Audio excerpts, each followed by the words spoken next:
Hello friends, welcome back for part number 41 of our walkthrough of Oxygen Not Included Spaced Out. And yeah, there's a couple things that we need to do in this video. Mostly we just need to start getting our duplicants off of this asteroid and bringing back some supplies that were on this asteroid originally that we'll want back home. So we can start getting into some other fuel types, and so we can get over to the next asteroid that we need to start settling. This asteroid is pretty much done. All you should really need to do on these asteroids is grab the artifacts that are here, which we just finished getting set up, which, by the way, I was having a bug with this for some reason. It just, like, wasn't processing the artifacts. I don't know what was going on with that, but I guess it eventually got fixed after unbuilding and rebuilding it. So yeah, once you get everything sustainable here, which is basically renewable food, renewable oxygen, there's no heating concerns or anything like that, we can just go down to one duplicant. But during all of our extra shipping of stuff here, which is all the extra metal, we now have 2 lines of shipment coming up here that'll eventually finish it up. And then the resources that I want to take back are just being sorted out to a place that we drop it off here. There's still some stuff here that we are going to take back, but just in the interest of having a break here, I'm going to send them back in 2 different groups. The first group I'm going to send back is just going to be to get most of them off of here, and then I'm going to send a second rocket back to get the last duplicant off. I will keep one duplicant here just to keep things going, but there's a lot of idleness, and there's some other stuff going on that I really wanted to talk about, so this video is going to be both, like, getting these duplicants back to, or at least a couple of the duplicants back to the main base, and getting ready for the next asteroid that we're going to settle on, but also showing what the effects are if you have a rocket that's out in space somewhere and you hit the abandoned ship button. We're going to talk about that only because the way that we're getting these duplicants back is just going to be with carbon dioxide.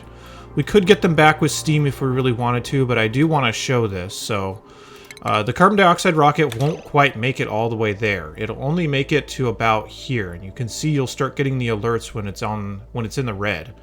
So I want to show what it looks like if you have duplicants that abandon ship when they're right next to the place that you want to go.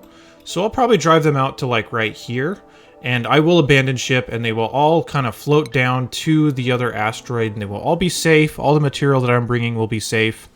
Just kind of wanted to demonstrate that, start to get duplicants off of here, and start getting ready for the next one. I'm also going to use this opportunity to kind of go through an overview of what's happening at each of the bases, since somebody was asking for that in the comments recently, and I know this has been a little while back. But I thought it might be a good idea, if someone was asking for it, might be a good idea to have a video in here where we kind of just review all the changes that have happened throughout all of the bases so far. So, power-wise on this asteroid, we're really just kind of sitting on solar panels. We're just relying on this one polluted water vent to give us all the water that we need for oxygen, which is being created by this electrolyzer setup. Cooling is being done with this steam turbine aqua tuner combo. And our food is just going to be bristle blossoms. So everything should kind of run itself here. And the duplicant will be around to change stuff in the water sieve and do some random stuff here and there. But most of the time they will probably not be doing much. We are still getting shipments from the main base, so we can go ahead and stop those actually. So I'm going to turn this off. Zoom out here. There we go. And I'm just going to clear the destination so that we're not sending metal anywhere else. We'll come back and we'll talk about this in just a little bit, but that's kind of an overview of this asteroid. Once everything is totally mined out, I'm just going to be sweeping everything up from the bottom, sending the stuff that I want back to the main base, and the rest of it is just stuff that's going to sit here. It doesn't really need to do anything. So, yeah. Let's get our duplicants off of this asteroid, and then we'll move on to talking about some other ones while they're in flight. So, my crew for this one, I'm just going to pick a couple of them to take. I'll probably leave one of the pays here. So I'm going to take Ada and Beta with me. Let me check their skills, actually, and see if they need to be scrubbed. Probably. They're already kind of down below the threshold here. So let me add some skill scrubbers really quickly, which, again, is totally fine to do. It's actually very useful in Spaced Out, only because there's such varying degrees of morale expectations over time, and scrubbing them and then reassigning is one of the easiest ways to deal with it, so I kind of prefer to do it that way. So we'll get Ada and Beta scrubbed and we'll send them back. Let's check out the other asteroids here really quickly. For this one, we still have a bunch of stuff that's going to be sent in this interplanetary launcher the next time we want to use it. And I might not necessarily want to send metal anymore, so I could just disconnect the line for the time being. And then I can also reroute the line kind of back into a place where it will all get swept up. So I could do that. I don't really care that much about this line right now, so I might just leave it alone. This will eventually be used to start sending hydrogen to the other asteroids so we can get a lot of power generation, because the ice planet is pretty bad about the amount of power that's naturally available there, but we'll solve that when we get there. We're ready to start shipping all of our stuff over to the loading area for our rocket, so I'm just going to close this up and we're going to start loading it all up and getting it all sent here. We'll build out our rocket that's going to be sent to the ice planet. I don't think it's going to be anything different than we've done before. It should be the exact same setup we did last time, except for we won't need to be in suits very often when we're on the ice planet. So I'm not going to build it out that way. It'll just be a regular rocket that we need to live out of that they can freely enter and exit whenever they want. I'm going to send my exploration rocket back, by the way, as we're finding the last few asteroids. Alright, this planet. Let's take a look at an overview of this one. So this is our main base. The power is really going to be mostly the hydrogen by this point. So we're surviving a lot on our hydrogen, and we have a ridiculous amount built up here. This is going to be both for all the power that we should need for this base, plus any power that we're going to need on other bases, and for hydrogen fuel. So this is really going to start becoming relevant here in a little bit. But for right now, it's just kind of doing its thing, running itself. So that's nice. Water-wise, we are still relying on the brine. The brine is still interacting with the steam, cool steam vents that are down here. I might need to come down here and fix these pipes, actually. They're getting a little bit out of control. So it's interacting with this, converting it to warmed up brine or cooled down water. Why is this not flowing out, by the way? Looks like we are we totally full on water right now? Is that what's going on here? Coming up here, should be going into this. Why is this not flowing? Oh, I put this on backwards. Well, that would explain why. So yeah, the water needs are more than met right now, just with the brine that's coming through. We're still melting ice because the cooling for this left side of the base is still reliant on just this ice cooler, which you can really run for the rest of the game, because we still have tons of ice left.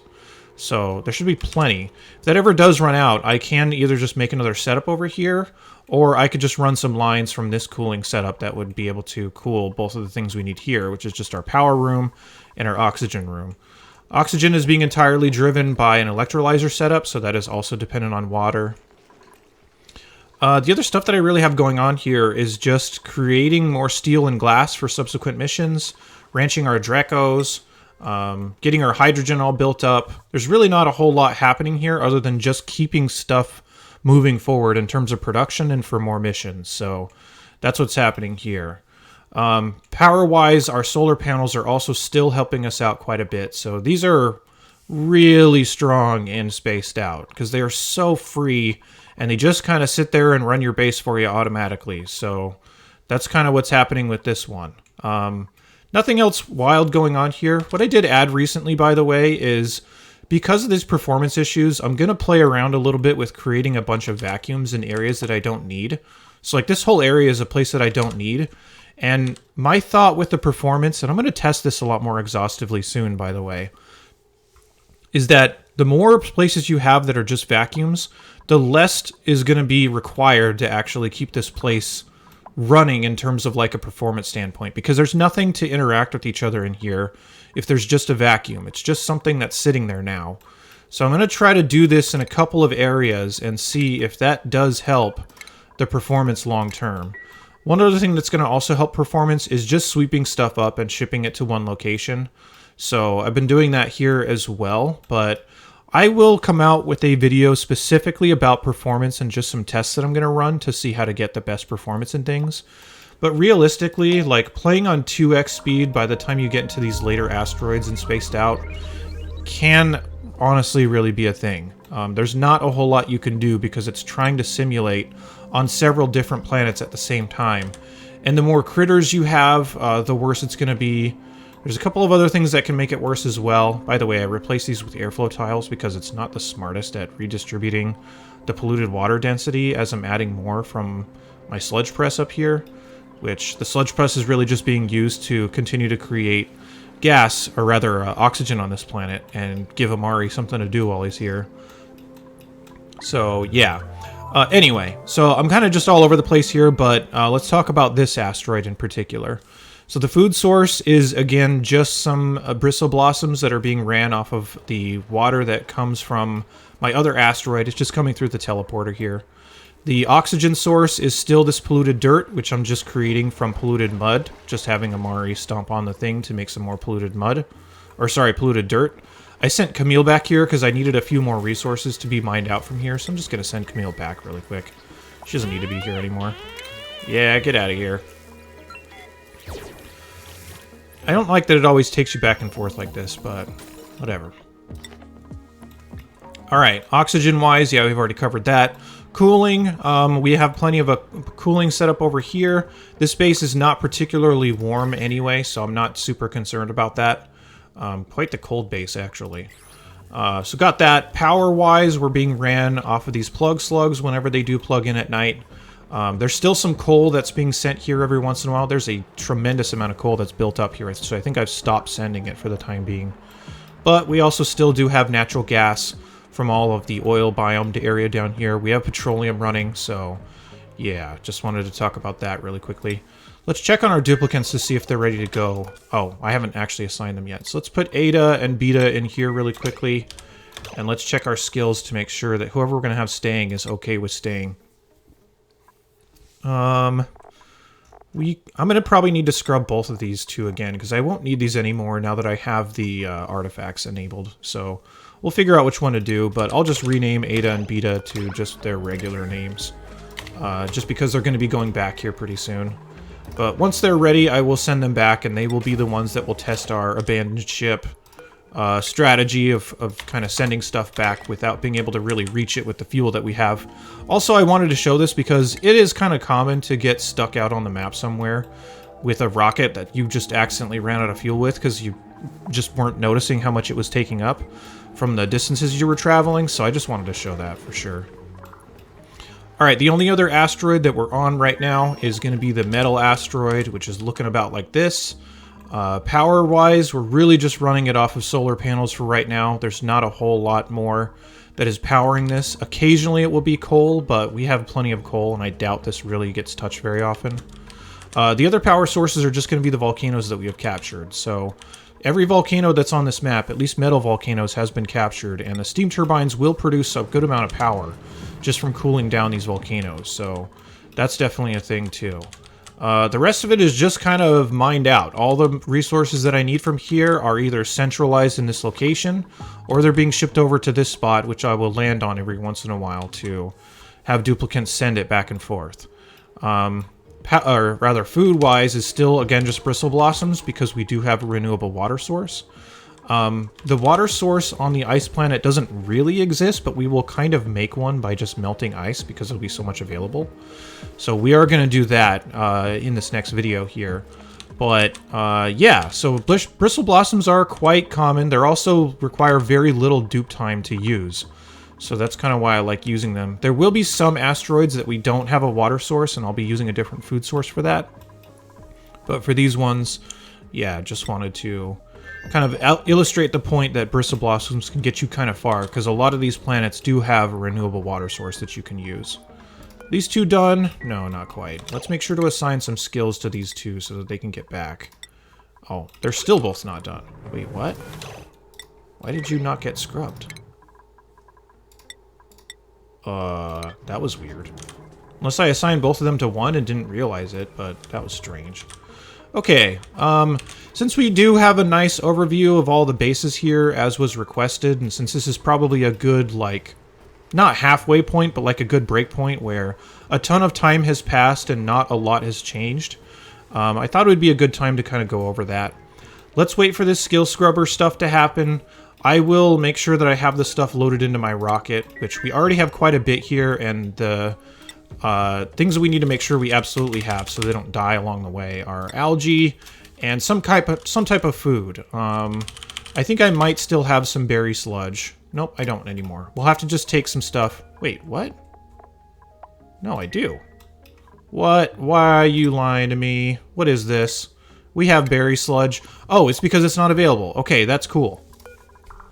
This is also something that I haven't talked about yet, that I also saw in a comment recently, which is a way to get your duplicants to stop using stuff that's in here is on your control station, you can set this to be grounded, and it won't let them use any of the buildings that are in here, but it still will let them load up things that you ask them to load up. So the things that I loaded up was some berry sludge and some graphite, because I wanted all the graphite off of this planet so I could take it back to my main one so we could start making super coolant. But yeah, that was another thing that I learned about recently from reading the comments, so I definitely do see everything you guys post, and the really good ideas are definitely the ones that I bring in and start to incorporate, because honestly, after playing this for so long, how many years has it been now? I don't know, 4, 5, something like that.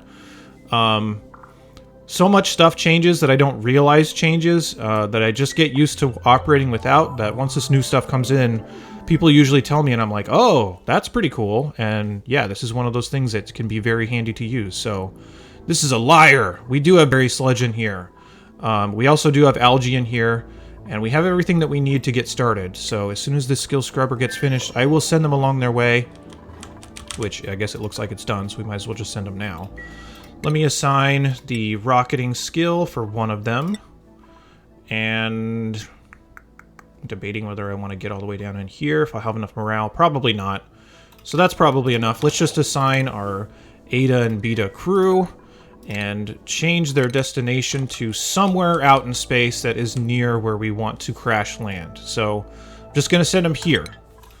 And we will launch the rocket, and when they get there, I will abandon ship and show you how it works, just to kind of quell any uneasiness about that. And also, I don't know if I'm ever really going to show something like this again. But this is a very practical reason to do this, because, you know, you might not necessarily have steam to get them all the way back, or you might not have another fuel source. I could also send myself a fuel source that I would want, but, you know, the carbon dioxide is also so low heat that this is also a decent way to do it. And if I can just abandon ship, and I'm not going to use that rocket for anything else anyway, it's just a one-way trip rocket, then I guess I might as well. So, yeah. Alright, we'll get them into position, we'll abandon ship, I'll show you how it works, and then we'll call this video good. In the meantime, we are prepping for the next one, which we are definitely going to be getting ready to head out to the ice planet. So that's what the next one will be all about. Let's crash land these two duplicants. Ada is thrilled about the abandoned ship we are about to do on this rocket, because the rocket is now in position.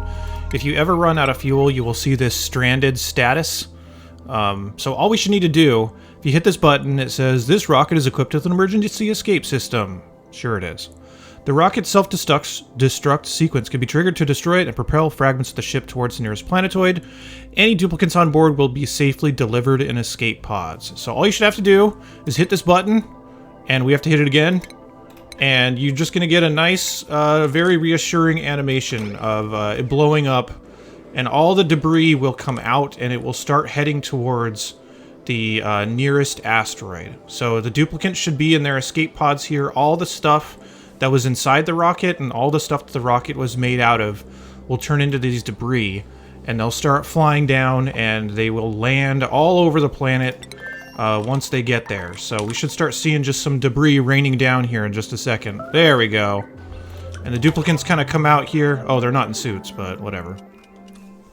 So all they need to do is just come here and unpack all the debris that was in here, which is not the greatest thing ever, but I don't remember if you can put these in payload openers. It's been a minute since I've done something like this.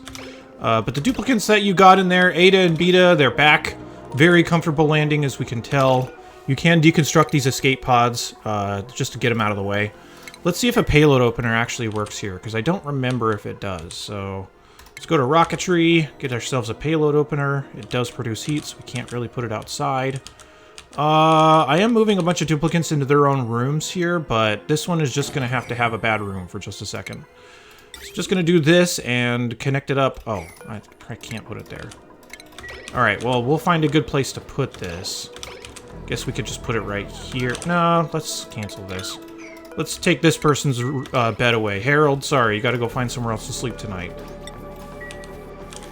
So if we do this, let's put in a payload opener, and I think this will work. If not, we will have to go out and manually unpack everything ourselves, which is easily one of the worst parts about having to do this, is getting all the supplies back. Who's trapped, by the way? What's going on? Oh, pfft. Nice. Good job of building yourself inside there. Get out of there. Come on. There we go. Okay. So, let's see if this payload opener gets all built up, and if we can actually use this to get all these supplies that crash landed. I was pretty sure we could, but let's find out once and for all together if this will actually work. This is also potentially another one of those... I'm having this bug again where I can't click on stuff. Come on, fix the game! I could click on that. Alright, payload opener. Anything can be brought here. Yes, it looks like they can just bring it here to unpack it all. And it'll be like carbon dioxide, it'll be oxygen, it'll be all kinds of stuff. So if we want to get all the gases out, we could just put that here. If we want to get the liquids out, we'll have to see what it is. But you can just hook up a pipe to it as well. You can see all the stuff that's in here now. Polluted oxygen, polluted water. Yeah, all kinds of stuff in here that can now be sent back into our system, and that's a way that you could basically ship something back that is not super practical, but it at least works if you don't have the fuel to get all the way there. So, anyway, I just wanted to talk about that since I've never mentioned it before. If it needs to be a separate video, if we need to talk about this again, I will do that later, but it felt like a good place to do it here. Okay, so what to do next? We are going to be building out a rocket to start getting out to the ice asteroid, which is chilling out here, quite literally. And once we have the rocket up and once we have everything loaded in there, I'll start the next video where we will get all of our duplicants up there, we will review all of our launch checklist stuff, we'll fly to that asteroid, and we'll start getting settled on that asteroid. So I'll see you there. Thanks for watching this one. I'll be back soon.